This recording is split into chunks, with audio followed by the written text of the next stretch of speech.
The beginnings of an unlikely love.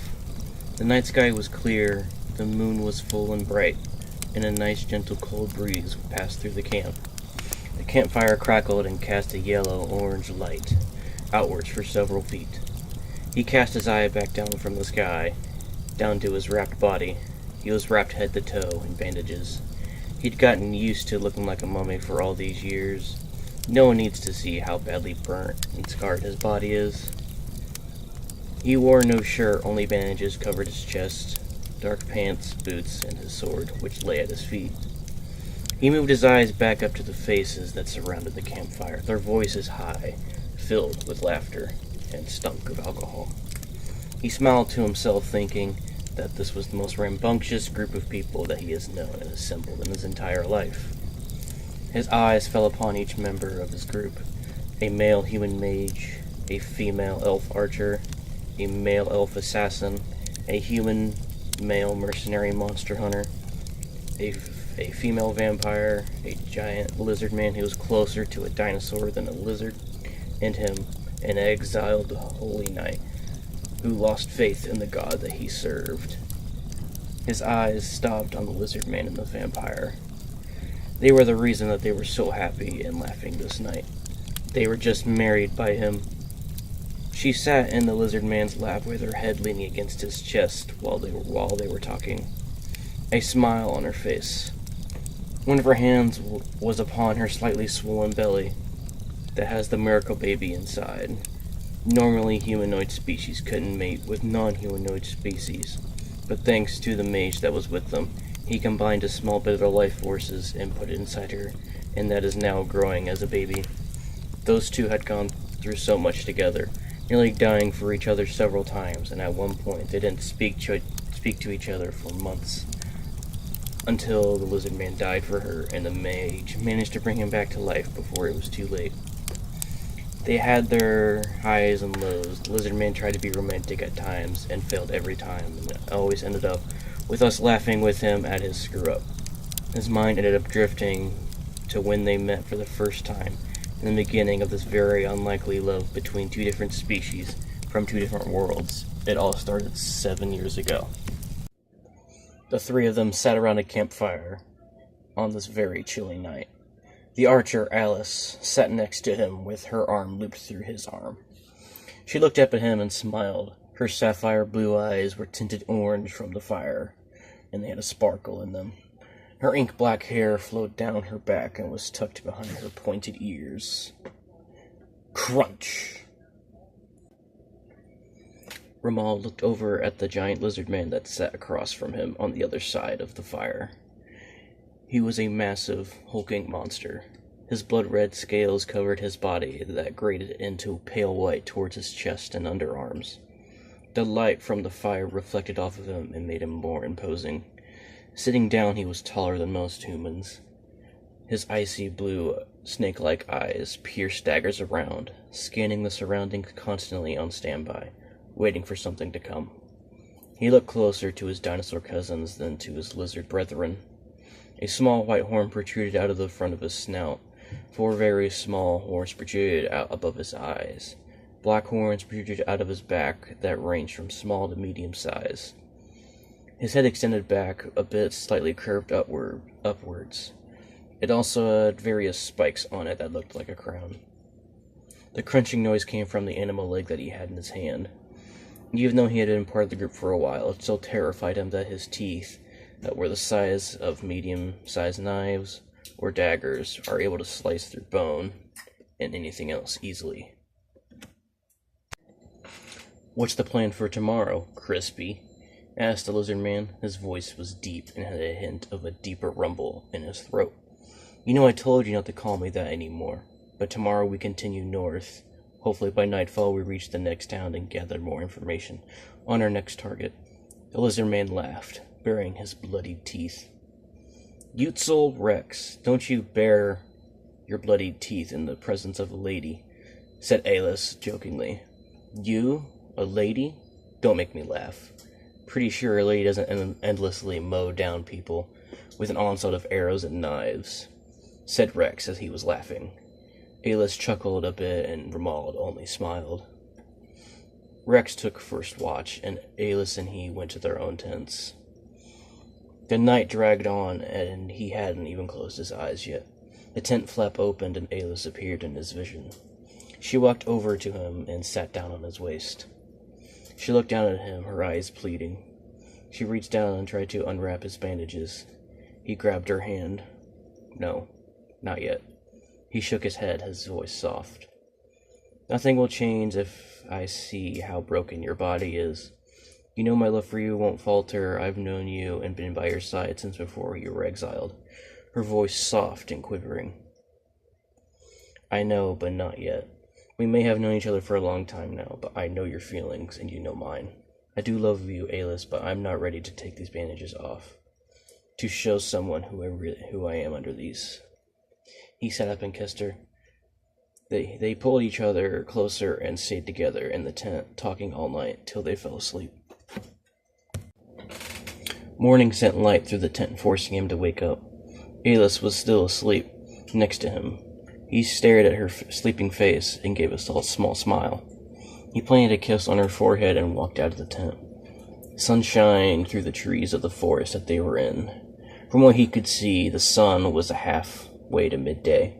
Rex was already packing away his area of the camp. Did you get much sleep? He asked Rex. A few hours. I woke up light shadow and kept watch. At her name being called, the massive albino velociraptor made a deep rumble that was like she was asking a question. The two horses became skittish at the deep gurgle. He calmed the horses with some pats on their snouts and petting their necks. Hey, heads up. Your bandages are starting to smell. Rex tossed over a couple of roll of bandages. He caught them and nodded his thanks. He walked for a few minutes to the river they camped by. He undressed quickly and took off his old bandages. He scrubbed himself with the cold river water. It was so cold that it sent chills down his spine. He quickly dried off and wrapped himself head to toe in bandages again. He quickly walked back to camp and saw Alis was finally awake. He tossed Rex the remainder of the bandages. Alis handed him some fruits and some cooked meat for some breakfast. He quickly ate it, and then they finished packing the rest of the camp.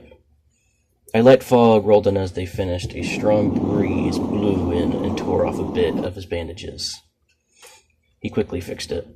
Rex started sniffing quickly and stuck his head into the air. Blood on the wind, and lots of it, and it's close. Rex reached down and grabbed his giant cleaver with a 4-foot blade. Romuald with me, we'll check it out. Alis, get into the trees once we get there and see if you can see anything. They armed themselves and followed after Rex.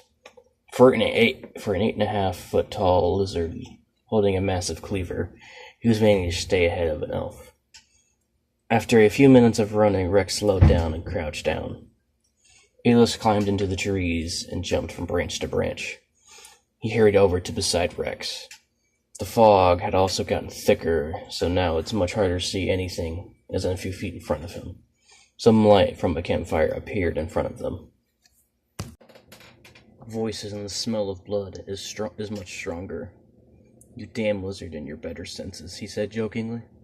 Rex gave a small smile and shook his head slightly. He was able to smell a slight stench of blood, but probably not as strong as Rex is smelling. They stayed put for a few minutes until Alis jumped down from a tree next to them. She looked paler, and worry and horror filled her eyes. Slavers, and they are torturing the people they captured. Her voice shook. He wondered what she could have seen that disturbed her this much. Slavery was outlawed a few years ago in this country, but people still take slaves here and sell them in areas that do allow slaves. The two looked at him as if waiting for a decision on what to do. He didn't see himself as a hero of justice or a good person. He himself has killed tons of innocent people. His family had owned slaves at one point, but what they did to them was what disgusted him. Make them suffer. They nodded and moved toward the camp. Alis in the trees and Rex heading straight in. He waited behind for a few seconds to see what happens. Quick visions flashed in his mind of people dying in a camp. Screams began to arise from the camp. Demon! Lizard bin! In the trees! He drew his sword and charged into the camp. He ran by people tied to posts and in cages, their bodies bony and bloody. He came upon the first dead slaver. His blood soaked the ground and was split from shoulder to waist, Rex's handiwork. His guts were strewn about. He ran on and saw more disturbing bodies. Some had several arrows in them, some had entire body parts missing and were cleaved in half. As he was walking along, he was ambushed by a slaver that was hiding behind a cage. He charged him and hit him in the side with some sort of blunt object. He stumbled back a bit. After regaining himself quickly, he drew his sword and cut down the slaver. He stayed where he was to catch his breath and to assess the damage done to him. He touched his side, and pain spread through his side. Bruised, but nothing broken. Going to be sore for the next couple of days. He saw two shadows in the fog in front of him, and one of them was a giant. It was giant, so he figured it was Rex. It is done. They're all dead. Rex, Alice pointed at her mouth. What? Is there a bit of someone still in my teeth? Rex smiled, and there was a finger attached to his teeth. He quickly used his tongue to get it unstuck. Alright, let's get these people out of here, Romuald said while walking to the cage behind him. There's no point. Most of them are dead, close to death, or have the plague, said Alice with some sadness in her voice. Why would slavers do this to him? He asked. These weren't slavers. The slavers are the ones tied to posts, I would imagine. These people were religious fanatics, said Rex as he gestured to follow him. They followed him to a tree that had people hanging from it. As they approached the tree, the smell of death tickled his nostrils. The smell of blood and decaying flesh hung in the air. He can't imagine how bad Rex is getting it, as he has heightened senses. At least 20 people were hanging from the tree, from what he could tell with the fog. There was also an effigy made of various body parts in the image of this country's god. He clenched his fist so hard, he drew blood. Let's head back. They began to leave the massacre that they had left and head back to the camp. Rex suddenly stopped in his tracks and tilted his head to the side and sniffed the air. Wait, there's someone farther back in the camp, and they just whispered help. He turned quickly and ran the direction that he heard the voice. Romuald and Alice followed him. After a few seconds, they came upon a cage that was covered in some sort of blanket. Rex pulled off the blanket, and inside the metal cage was a very bony woman in the corner. Her hair was full of mud, and she was very dirty and wore only rags. Her eyes opened, and they were bright blood red. She looked at the giant lizard man in front of the cage. Help, she croaked, her voice raspy. His eyes widened when he saw she had fangs.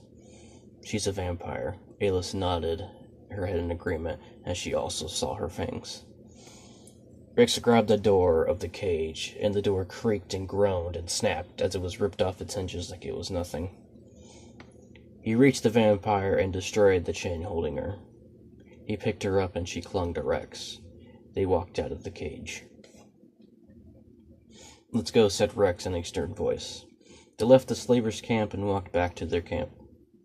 The vampire woman constantly said thank you until she finally passed out in Rex's arms. She looked so small in his arms. They made it back to camp, and Light Shanna ran up to Rex and sniffed the vampire. She hissed and looked at Rex. She's malnourished, dehydrated, and sleep-deprived. She's the only person who wasn't sick or dead in that place. That's why I brought her here. We'll set up camp here again, said Rex, as he walked away from Light Shadow to the spot where they had set the campfire before. Romuald and Alice were going to question him, but they saw the look in Rex's eyes. They looked at each other and thought, this giant, terrifying lizard is really just a caring person on the inside. They quickly set camp back up as Rex started a fire and set his vampire by it. Rex set out into the forest to look for herbs and other things to make medicine for the vampire. He came back some hours later holding a bunch of herbs and bark. They managed to finish camp by the time he had gotten back. They were trying to force some soft food and water down her throat. Rex began to crush the herbs and bark together in a bowl as he said a prayer to the Earth Mother at the lizardman worship. He finished up and applied some green muck onto her forehead and stuck some in her mouth. Several days passed and Rex never left the woman's side, feeding, giving her water, and applying more green muck. She finally woke up on the 5th day. Romuald walked out of his tent to her sitting up and her gaze upon the sleeping red lizard man not far away. She heard him walk out of the tent and turned towards him. "Who are you?" she asked. "I am Romuald. There's an elf here named Alis, and that lizard man is Yutzol Rex," he said to himself in case she attacked. Alis stepped out of his tent behind him. The vampire sniffed the air. "You guys just need to do it already. The tension in the air and the smell coming off her is strong," she said bluntly. He couldn't smell anything coming from Alis. "Blunt, aren't you?" he asked. She opened her mouth to say something, but Rex got up and saw that she was awake. Faster than he could see, Rex moved next to the vampire and placed a hand on her head. His hand was bigger than her head, so it completely enveloped her head. He began to poke around her body as if checking for something. "Your skin is looking better, and there aren't as many bones showing. So the medicine worked as it was supposed to and gave your body nutrients that it needed. Alis, take her and show her the river, have her clean herself, and give her some of your clothes." Rex helped the vampire get up, and Alis guided her to the river. Some time went by before Alis and the vampire came back. Rex was feeding Light Shadow at the time when they showed up. The vampire's skin was pale white with snow-white hair, slightly pointed ears, but not as much as Alis's ears, and her bright blood-red eyes glowed more than before. She walked on over to Light Shadow. The giant raptor bent down and sniffed her head. The vampire reached up to stroke the raptor's neck. The raptor began to purr loudly. "Ah, she likes you," Rex snorted while also stroking Light Shadow's neck. "So, who are you?" Romuald asked, finally to get it out there. "My name is Elena. I am a dark elf, and as you can tell, I am also a vampire," she said while still petting the raptor. Alis charged at Elena with knives with a scream. Before he could react, Rex whipped his tail into Alis and sent her flying into the other side of the camp. Rex began to growl. "Murder! Liar! Dragon tamers!" Alis screamed as she got up. She raised herself again and twirled her knives in her hand. "Enough! Calm down. Alis, what's going on with you?" Romuald asked with his hand on his sword, ready to jump into action to stop bad decisions from being made. "That is Elena, the vampire princess of the Dark Elves. She has killed numerous amounts of my people and has captured our objects of worship." She screamed in frustration. She was ready to charge forward, but her eyes were darting back and forth between him and Rex. "You woodland elves and worshipping dragons. Yes, they are wild spirits, and you believe that you remain that way. But you fling insult at me without knowing my side of the story. You think I wanted to capture and force those beautiful creatures to my servitude, the ancestors of this lizard man here? You think I ordered the slaughter of numerous villages, towns, and cities because I wanted to? You think I wanted to become a vampire on my own terms?" She turned to look at the angered woodland elf. Alis faltered a bit. She stood still for a few moments and finally sheathed her knives. Things calmed down, and they sat around a fire listening to Elena's tale.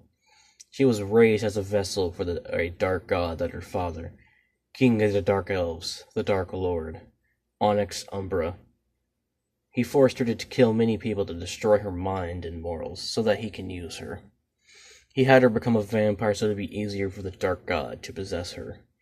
As he heard more about this Dark God, anger filled him, as it was the same God that he was the night before that he got disillusioned with, when he saw what it truly was. "So how did you get captured?" he asked. It was a question that was bothering him since he learned that she was a vampire. How did a dark elf that is also a vampire get captured by a group of humans? Those fanatics cast some sort of dark spell that made me fall unconscious in a village not far from here, where I was hiding out at the time when I decided to run away from my father. A lot of my stuff should still be stashed there, but here's my question for you. Why is a human mummy, an elf, and a lizard man from the infamous clan Yutzol doing here? She asked while munching on some fruit. The sun had set a long time ago as they talked. The flickering light of the fire made her eyes more intense as she kept her eyes on the lizard man who saved her. We are on a quest to take down the Church of and stop them from bringing in their dark god into this world. Elena's eyes went wide and looked at him with an intense look. Let me join you on your adventure, Elena asked with such determination as though they had no choice. Ayla shifted next to him awkwardly and looked at him, but she kept to herself. He looked over at Rex, but with just looks he said, "It's up to you. We can use all the help we can get, and with you, having been very close to the Dark God, you can be a huge help." Ayla looked down at her feet, defeated. Rex nodded, and Elena smiled. "May I borrow a knife?" Elena asked. Curious, he handed one of Ayla's knives to her. Elena got up and walked over to Rex. He turned to her as she approached him. "As the man who saved my life, form a blood pact with me." Rex nodded slowly. Elena bent down on one knee in front of Rex. She sliced open her palm a bit. "I, Elena, princess of the Dark Elves and an elven knight, knighted by her king, for saving my life, I pledge my life to you. I entrust my life to you. I will fight by your side till the day I die." Rex bent down and licked the blood off of her hand. He offered her his neck, and she bit down on his neck and sucked a bit of his blood. "I, Rex, exiled chieftain of Clan Yutzol, accept your oath. I entrust my life to you, and I will provide for you and keep you alive. If no one accepts you, I shall." Ramald's mind snapped back to the present, as now everyone was going back to their own tents.